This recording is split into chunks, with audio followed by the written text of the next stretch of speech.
Boa noite a todos. Que Jesus e os mentores espirituais nos inspirem. Peço licença ao Espírito da Verdade e sua pleiade para que me expressar em nome da nossa doutrina. Meu nome é Marciel, sou um trabalhador da casa. E hoje temos um tema complexo. Se bem explorado, poderia nos suprir dias inteiros de exposições. Mas tentaremos, em meia hora, fazer um resumo de todos os assuntos envolvidos. Na verdade, o objetivo de todos nós, expositores espíritas, não é de ensinar, mas sim de despertar.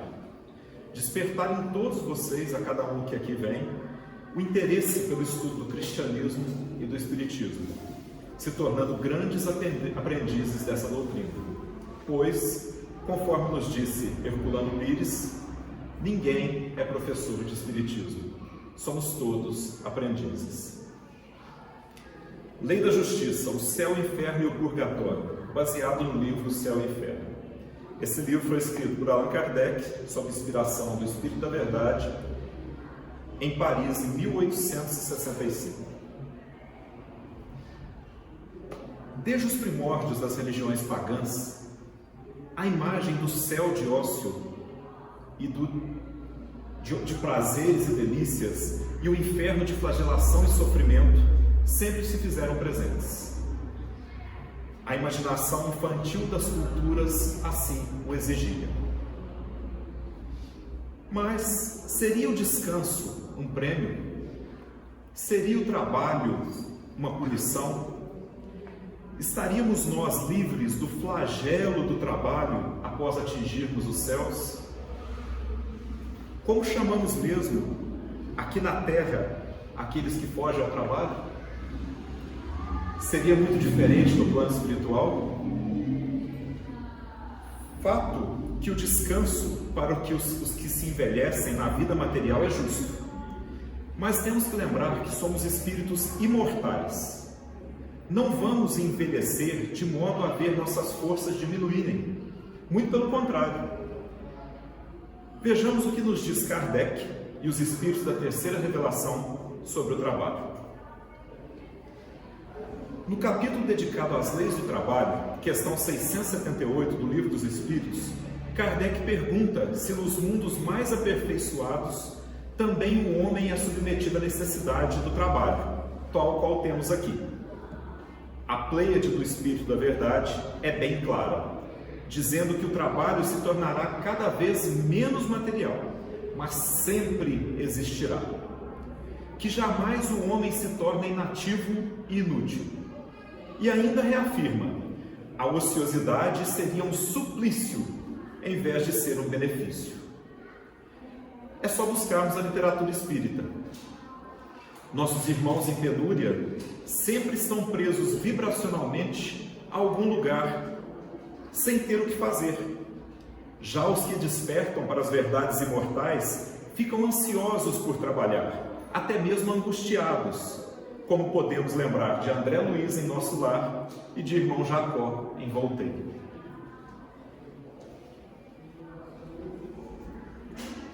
Também normal que o conceito das penas e punições tivesse um caráter físico. Reuniu então o homem todas as torturas, todos os suplícios, todas as aflições que encontrou na terra para formar a ideia do inferno. Para muitos, o fogo eterno representava o suplício maior. Por isso, com algumas diferenças apenas de forma, os infernos de todas as religiões se assemelham.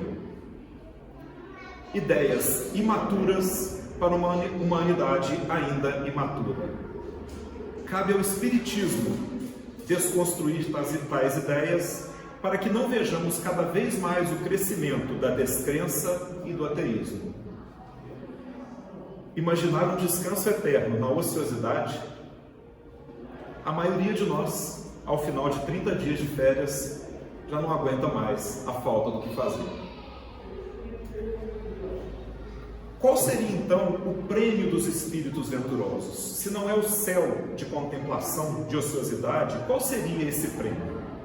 Sobre a realidade desses espíritos elevados, Vejamos o que nos diz a questão 113 do Livro dos Espíritos. Aqui, Kardec vem descrevendo uma classificação desenvolvida por ele, Kardec, mas aceita pelos autores espirituais do livro como uma forma didática apenas, pois lembram que a evolução é contínua e de múltiplos aspectos, existindo infinitas possibilidades de classificação individual. Essa questão, a 113, descreve os espíritos mais evoluídos. Kardec chama de primeira classe, classe única. E ele coloca: os espíritos que a compõem percorreram todos os graus da escala e se despojaram de todas as impurezas da matéria, tendo alcançado a soma de perfeição de que é suscetível a criatura. Não tem mais que sofrer provas nem expiações, não estando mais sujeitos à reencarnação em corpos perecíveis. Realizam a vida eterna no seio de Deus.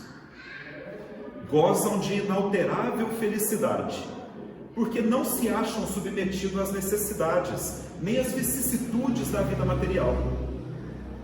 Essa felicidade, porém, não é a de ociosidade monótona, a transcorrer em perpétua contemplação. Eles são os mensageiros e os ministros de Deus, cujas ordens executam para a manutenção da harmonia universal.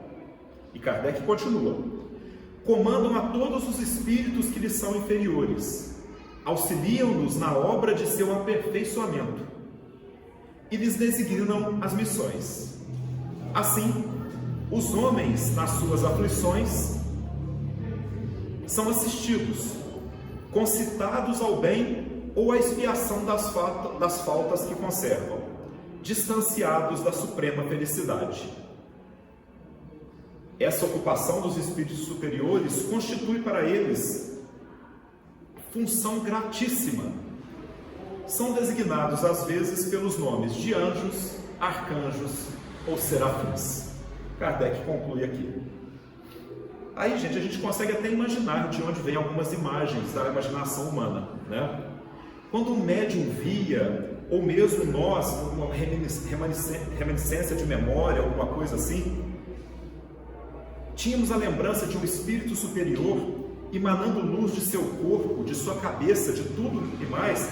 Isso ainda é tão absurdo que eu estou falando, não, é só vocês lembrarem da transfiguração de Jesus no Monte Tabor, um fato muito relatado no Evangelho, né? Onde ele ficou todo luminoso. Isso está descrito em Mateus capítulo 17, versículos 1 a 9, Marcos capítulo 9, versículos 2 a 8, Lucas capítulo 9, itens 28 a 36, e uma epístola, a segunda epístola de Pedro, no capítulo 1, versículos 16 a 18. Ou seja, tem muitos relatos sobre essa transfiguração de Jesus.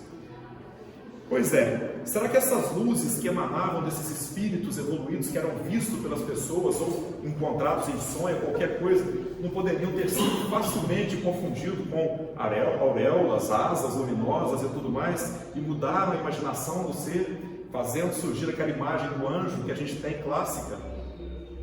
Fica aí a pergunta para a gente. Mas o que seria então a felicidade dos espíritos que alcançaram as alturas? O que seria essa tal felicidade? Kardec também quis saber isso. E na questão 967 do Livro dos Espíritos, ele pergunta: em que consiste a felicidade dos espíritos bons?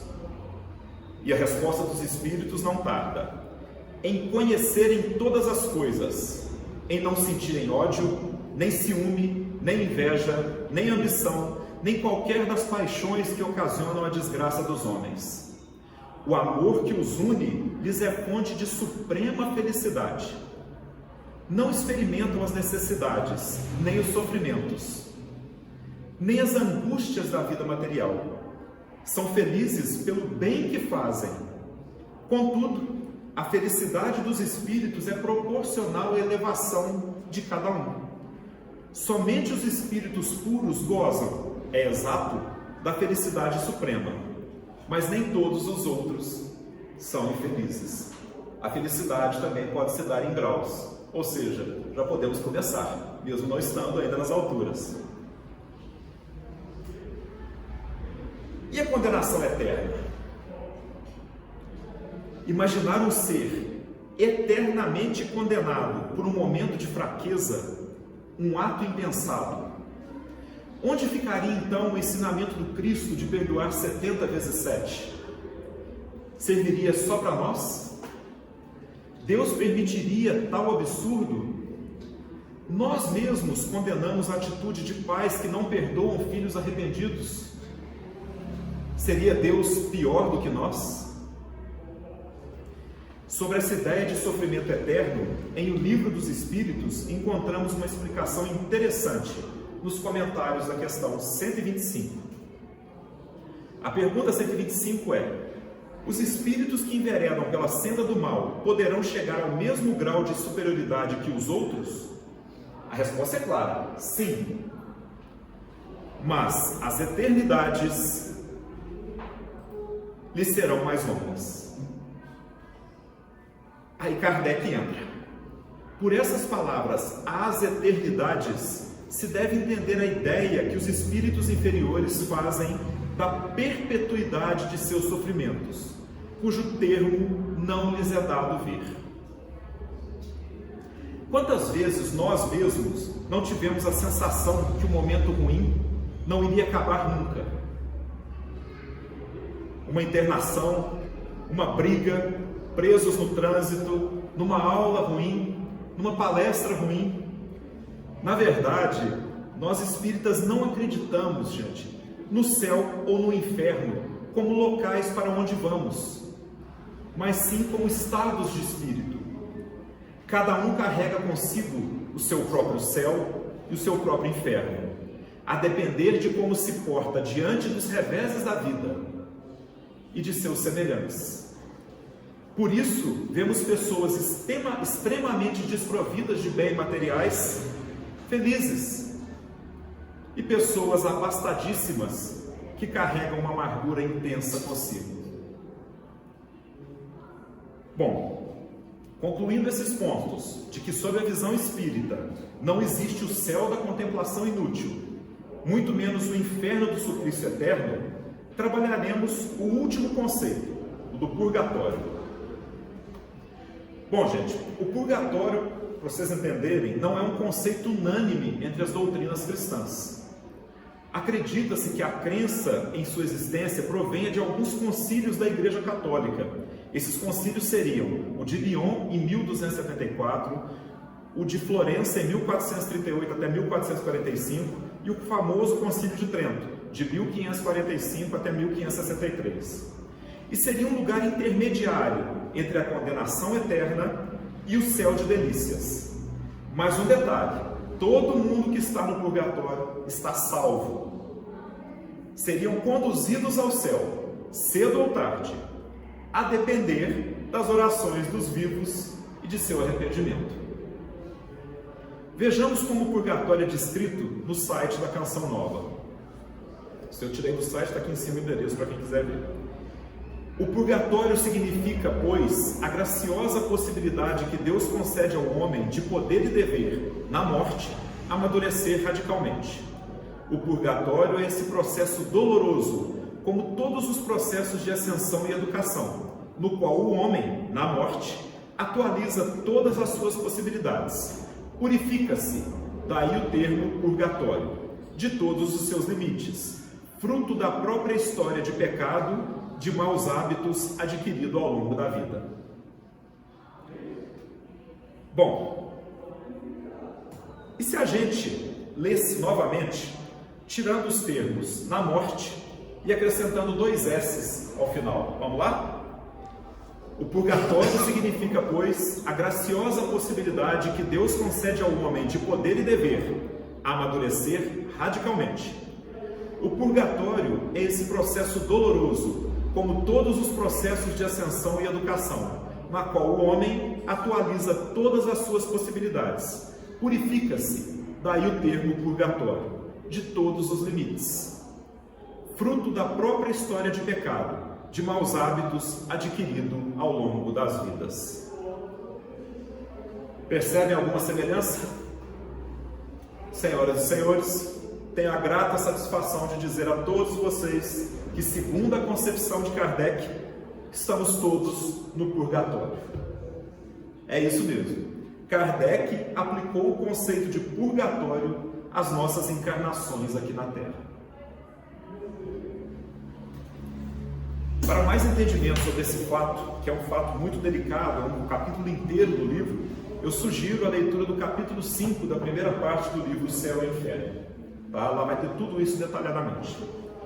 Eu quis trazer uma concepção moderna, porque essa concepção não está lá no coisa. Você vê que encaixa, né? Essa concepção é nova, da canção nova, e ela encaixa no conceito que Kardec colocou para a gente. Bom, concluído esse trabalho de conceituar o céu, o inferno e o purgatório sob a luz do Espiritismo, passemos à segunda parte da nossa explanação. Vamos tentar entender esse intrincado mecanismo de erro e reparação na visão espírita. Lei de Talião: olho por olho, dente por dente. Infelizmente, ainda hoje, já no século XXI, encontramos pessoas que se acham presos a conceitos retrógrados, anteriores ao cristianismo, que pregavam o olho por olho, dente por dente. Quem com ferro fere, com ferro será ferido. Comemoram quando veem irmãos em erro serem mortos por necessárias ações policiais. Fique claro aqui, a justiça humana é imprescindível no mundo de provas e expiações para a manutenção da ordem. Não tem ninguém falando mal da ação policial. Estou falando da comemoração que se faz em torno da morte dos bandidos. Mas são pensamentos completamente contrários aos conceitos cristãos do perdão incondicional, do dar a outra face, do amar os vossos inimigos. Cabe a nós, cristãos, desenvolvermos e consolidarmos ações correcionais que realmente reeduquem, que transformem o irmão em erro, dando-lhe a oportunidade de se reerguer. Hoje em dia já temos vários exemplos disso, de vez em quando é fruto de reportagens. E esse princípio, gente, da lei de Talião, que vem do latim lex talionis, lex de lei, talis de tal, idêntico, consiste na rigorosa reciprocidade do crime e da pena, onde a pessoa que fere a outra deve ser penalizada em grau semelhante e a punição deve ser aplicada pela parte lesada. Faz parte das leis não divinas de Moisés, diferente dos 10 mandamentos, que são a essência da primeira revelação. Encontra-se presente nos livros do Êxodo, Levítico e Deuteronômio na Bíblia, mas originalmente ele aparece no Código Babilônico de Hammurabi, datado de 1770 a.C., 500 anos antes dos livros de direito judeus. Já estavam lá. Essa lei, gente, tinha por finalidade colocar limites ao ódio, à vingança. Por quê? Quando acontecia um assassinato, saiu alguém dessa tribo, foi lá e matou alguém daquela tribo. Essa tribo juntava e ia lá, matava a família inteira daquele assassino. A tribo de lá, injuriada, juntava todo mundo, ia lá e tentava matar a tribo inteira do outro lado. Então, gente, ela serviu para começar a disciplinar uma sociedade ainda muito materializada. Porém, é impraticável nos dias de hoje. Existe ainda um outro ponto de vista para essa lei, que é a justiça de Deus, mas não pode ser a dos homens. Daqui a pouco eu vou voltar nesse tema. Imaginem, gente, chegarmos para uma mãe que acabou de enterrar um filho morto, atropelado por um motorista alcoolizado. E aí dizemos para ela: mãe, resolvemos o seu problema. Você não vai mais sofrer. Matamos o infeliz. Ou pior, matamos o filho do infeliz. Existe cura nisso? Estaria esse processo revertido? Absurdas essas palavras, mas no entanto, quantas vezes, ainda em reportagens, vemos a turba, a multidão revoltada, querendo linchar o bandido. Graças a Deus a polícia está lá para nos impedir. É função deles sim nos impedir disso. Não devemos tomar atitude no calor das emoções. No capítulo 7 da primeira parte do livro Céu e Inferno, encontramos um item, um título, chamado O Código Penal da Vida Futura. Nesse item, nós temos listadas 33 regras de como funcionaria a justiça divina. Vamos ver algumas delas, porque o tempo não vai dar para a gente ver todas, mas é interessante a leitura depois, gente, tá? É só um item, não é nem um capítulo. Alguns pontos que chamam mais atenção. O item 3. Não há uma única imperfeição da alma que não carregue consigo as suas consequências deploráveis, inevitáveis, e uma única boa qualidade que não seja fonte de um prazer. A soma das penas, assim, é proporcional à soma das imperfeições, do mesmo modo que a dos gozos está em razão da soma das qualidades. Não há uma única imperfeição da alma que não carregue consigo as suas consequências. Que absurdo! Qualquer coisinha que a gente fizer tem punição. De onde que o Espiritismo tirou isso? Simples, gente. Vamos lá. Mateus capítulo 5, versículos 26. Dali não sairá enquanto não pagares o último centavo.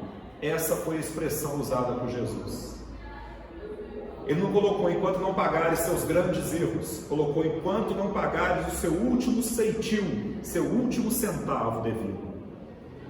Para não desanimar ninguém, eu não coloquei aqui, mas 4 versículos antes tem uma descrição que diz que pagaremos até xingamentos de uns contra os outros. Bom, vamos para o outro antes que a gente desanime. 9. Toda falta cometida, todo mal realizado é uma dívida contraída que deve ser paga, confirmando o item 3. Essas duas são interessantes, fazem um par interessante para a gente ver. Não há, sob o aspecto da natureza e da duração do castigo, nenhuma regra absoluta e uniforme. A duração do castigo está subordinada à melhoria do espírito culpado. Gente, não existe regra absoluta. Então, vocês que chegam ao Espiritismo, às vezes, estão chegando ainda, se alguém disser assim para vocês: nasceu sem uma mão é porque fez isso, nasceu com algum distúrbio cognitivo é porque fez assado.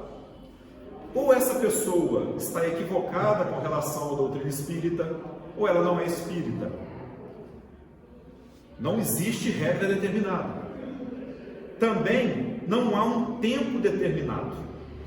Está aqui, ó, não há aspecto da natureza nem da duração do castigo. Por que não existe um tempo determinado para a punição? Porque ela vai durar até nos arrependermos sinceramente. Se não fosse assim, gente, acharíamos pessoas já corrigidas, ainda espiando, sofrendo, como também encontraríamos pessoas ainda endurecidas nos seus sentimentos, livres dos tormentos. A justiça de Deus é perfeita e exata. A punição vai durar exatamente o tempo do arrependimento. O arrependimento é o primeiro passo para a melhoria, mas ele só não basta. Aqui a gente tem um ponto interessante. Para muitas religiões, basta se arrepender para que tudo se resolva.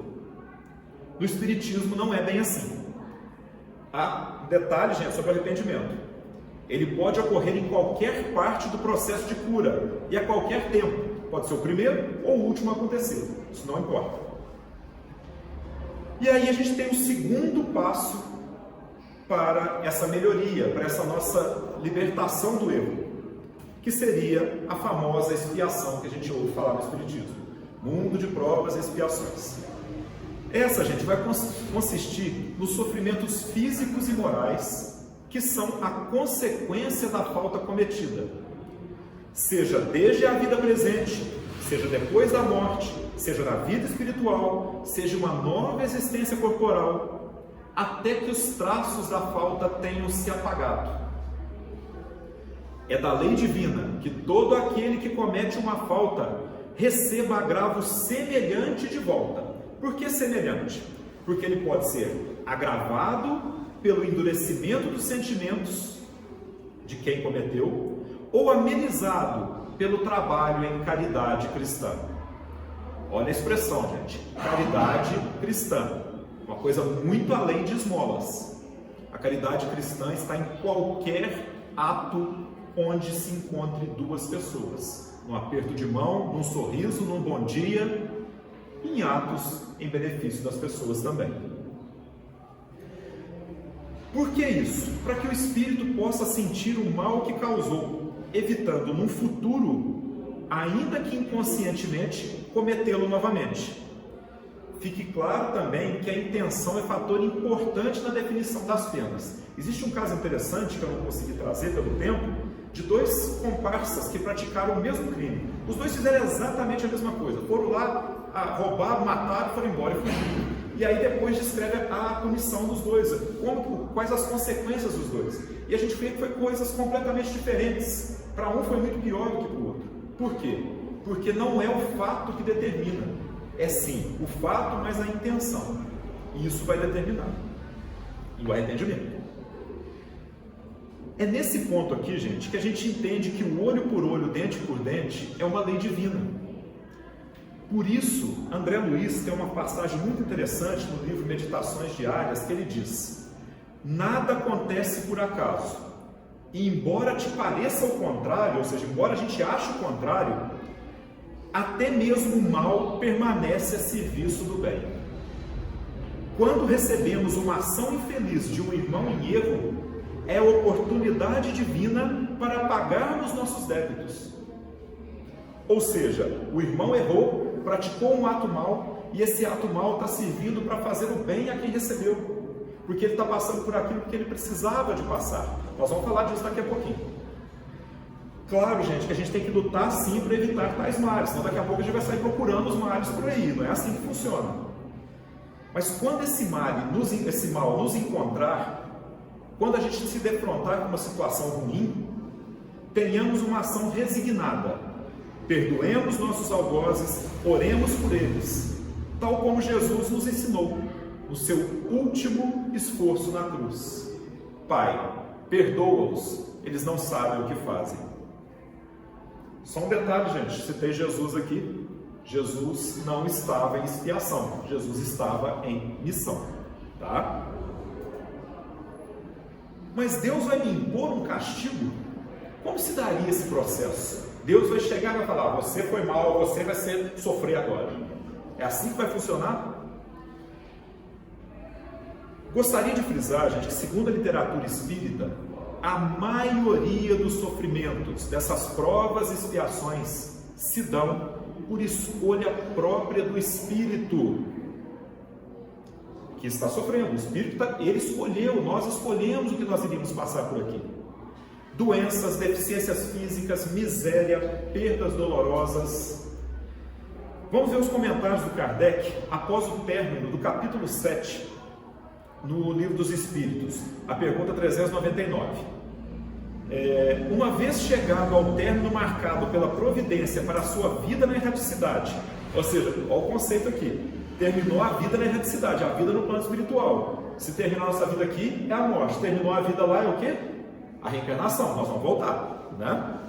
O próprio espírito escolhe as provas às quais quer submeter-se, para acelerar seu adiantamento, isto é, o gênero de existência que acredita ser mais apropriado para fornecer-lhes os meios de adiantar-se. E essas provas estão sempre relacionadas às faltas que ele deve expiar. Se ele triunfar, se der tudo certo, ele eleva-se. Se ele sucumbir, não der conta, está condenado? Não, tem de recomeçar. O espírito sempre usufrui do seu livre-arbítrio. É em virtude dessa liberdade que ele, no estado de espírito, escolhe as provações da vida corporal, e que no estado de encarnado decide se fará ou não, escolhendo entre o bem e o mal. Essa é a nossa prova aqui na Terra. Negar ao homem o livre-arbítrio seria reduzi-lo à condição de máquina. Aí poderíamos pensar: Não seria melhor, então, a gente escolher provas na abundância, na fartura, onde bastaria exercermos a caridade com os nossos semelhantes? Escolher ser rico, saudável, herdeiro de uma grande fortuna? A resposta é simples, gente. Se a gente for pensar do ponto de vista do encarnado, nosso ponto de vista, sim, essa seria a opção correta, esse seria o pensamento lógico. Mas a gente tem que lembrar que do ponto de vista do espírito imortal, nós fizemos essa escolha. Nós estávamos na erraticidade, ou seja, no plano espiritual quando fizemos essas escolhas. E só não estávamos, de certa forma, livres da matéria. Só tínhamos nosso envoltório semimaterial, o perispírito. Nós conseguíamos vislumbrar os cimos da evolução alcançada por aqueles que passaram por existências extremamente penosas e foram bem-sucedidos. Isso nos incomodava, porque nós não tínhamos conseguido. E com certeza nós não tínhamos conseguido, senão nós não estaríamos aqui. Então, aquela era a existência a ser desejada. Aquele era o objetivo a ser alcançado. Sairmos bem-sucedidos de uma existência penosa, pagando dívidas seculares e amontoando tesouros nos céus, mostrado o nosso valor e evoluído, num nível acima do que é normal evoluir numa única existência. Então, sob esse ponto de vista, esse é o padrão ouro. É engraçado isso, mas lembremos, o espírito na erraticidade, quando lúcido, tem o ponto de vista do espírito imortal. Então, não faz qualquer sentido ele almejar provas, desejar situações onde ele não será testado. Aí vem a nossa contradição. Lutamos a vida inteira por uma melhoria material que às vezes nunca vem, e aí quedamos, no sentido de vendermos a nossa honra, a nossa hombridade, a nossa palavra prestada, para chegarmos até o objetivo do sucesso material. Às vezes matamos, roubamos, enganamos, desviamos, e no final das contas, gente, não é esse o sucesso. Fique aqui claro que não há nada de errado em lutar dignamente para vencermos essas dificuldades, doenças ou mesmo limitações. O errado é se revoltar, se lamentar demais, se revoltar contra Deus e não aceitar a situação imposta. É o detalhe da situação que importa. Bom, nós espíritas, ou na verdade é todo mundo, né? Erramos, nos arrependemos, espiamos, tudo resolvido, certo? Bem que dizem que ser espírita não é fácil. Ainda tem um terceiro passo. Lembra agora há pouco, gente, quando a gente falava da mãe que perdeu o filho? O motorista alcoolizado se arrependeu, espiou, e ainda resta o estrago por ele causado. Percebam o mecanismo, a engrenagem da evolução. Mesmo que tenha sido a expiação daqueles envolvidos enquanto vítimas, o mal causado pelo motorista, ainda que sem saber, estivesse a serviço do bem, o escândalo tem que vir, mas ai daquele porque o escândalo vier. Lucas capítulo 17, versículo 1. Ele tem que reparar o mal que causou. Esse é o terceiro passo, a reparação. Mas como isso se daria? Vamos pensar num exemplo aqui, gente. Esse exemplo, gente, eu tirei de um livro, tá? Espírita, não tirei da minha cabeça, não. Dois homens disputando o amor de uma mulher, culminando com o assassinato de um pelo outro. O assassinado, o morto, se torna então o obsessor do criminoso. Décadas de sofrimento, perseguição e ódio, arrependimento, expiações. Mas como curar tal ferida? Como fazer esses dois seres se amarem? Como fazer eles se olharem e não sentirem qualquer resquício do ódio que sentem um pelo outro? Aí entra a grandeza da justiça divina. Eles poderiam, por exemplo, voltar numa encarnação com o abençoado véu do esquecimento, como pai e filho, Talvez a mulher, fruto do desejo de ambos como mãe, numa situação bem sucedida, onde o amor e o carinho reinaram na família, amparados por amigos abnegados, encarnados e desencarnados, os dois, já novamente de volta ao plano espiritual, têm seu passado de desavenças revelado. Qual sentimento sobreviverá? O amor de pai e filho, bem-sucedido, ou a desavença criada no passado de ódio? Provavelmente, os dois se abraçarão aos prantos e louvarão a Deus pela graça recebida. Está aí, gente, um dos motivos para a gente se esforçar ao máximo para ter uma família harmoniosa e cheia de amor.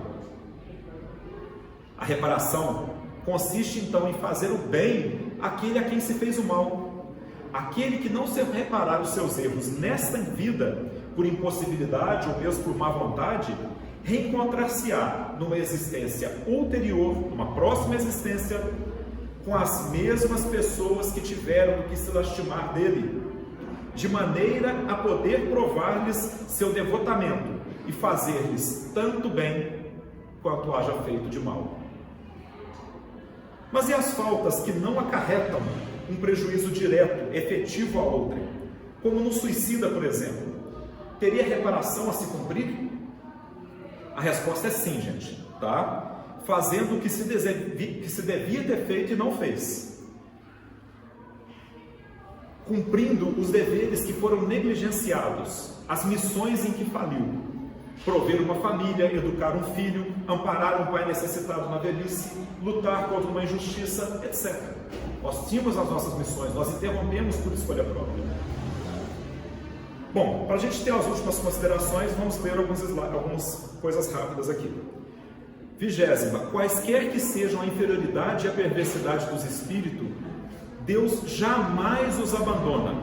Todos têm seu anjo guardião, que vela por eles, espreita os movimentos de sua alma e se esforça em suscitar neles bons pensamentos. Mas sem exercer nenhuma pressão, o espírito deve se melhorar em razão da própria vontade e não em consequência de um constrangimento qualquer. É o livre-arbítrio na sua maior expressão. Gente, se fosse para sermos constrangidos a melhorar, se Deus fosse chegar para a gente agora, você vai melhorar, por que então Ele já não nos teria criado perfeitos? Existe uma contradição nisso. Então Deus jamais vai nos constranger a melhorar. Portanto, evite a pergunta: por que Deus permitiu que isso acontecesse? Porque é da lei que nós tenhamos o livre-arbítrio. Então nós temos o direito de fazer o que quisermos, assumir as consequências. Questão 22. Embora as diversidades das penas seja infinita, há as que são inerentes à inferioridade dos espíritos, como, por exemplo, a punição mais imediata àqueles que são apegados à vida material, que é a lentidão da separação da alma e do corpo, nas angústias que acompanham a morte e o despertar na outra vida, na duração da perturbação que pode persistir por meses até anos. Nós vemos alguns casos, isso é exceção, isso não é comum, viu gente? De espíritos muito materializados que fizeram e aconteceram e ficam presos ao corpo, né, por os laços fluídicos que eles mesmos criaram e acabam assistindo a própria putrefação do corpo. Não é uma coisa muito boa de se ver, mas isso a gente vê no espírito, na literatura. Para os criminosos, a visão incessante de suas vítimas e das circunstâncias do crime é um cruel suplício. E quando eles se veem livres disso, é um alívio. Eles ficam revendo aquela cena, aquele momento, por anos e anos a fio. Essa aqui, vou só para terminar aqui, gente. Então é o seguinte: a misericórdia de Deus, sem dúvida, é infinita, mas não é cega. O culpado a qual se perdoa não está exonerado. E enquanto não tenha satisfeito a justiça divina, sofre as consequências de sua falta. Ou seja, não adianta eu cometer alguma coisa de ruim com alguém, ir lá e ele me perdoar. Eu não estou exonerado da minha culpa. Não basta o perdão do ofendido para que o ofensor seja inocentado. Ele terá que pagar. Então pode vir uma pergunta aí: qual a importância então do perdão? Para que perdoar? A resposta é muito simples. Quando você perdoa alguém, é a sua cura acontecendo, não a do culpado. É você se curando. É claro que o seu perdão vai causar alento, vai trazer ânimo a quem foi ao seu ofensor, mas ele terá que pagar por aquilo que ganhou. Então perdoem, essa é a cura de vocês. Nossa. Bom, a cada um segundo suas obras. O sofrimento está ligado à imperfeição. Toda imperfeição e toda falta que lhe é consequente carrega consigo seu próprio castigo, por suas consequências naturais e inevitáveis, como a doença é consequência dos excessos, o tédio da ociosidade, sem que haja uma condenação especial para cada falta e cada indivíduo.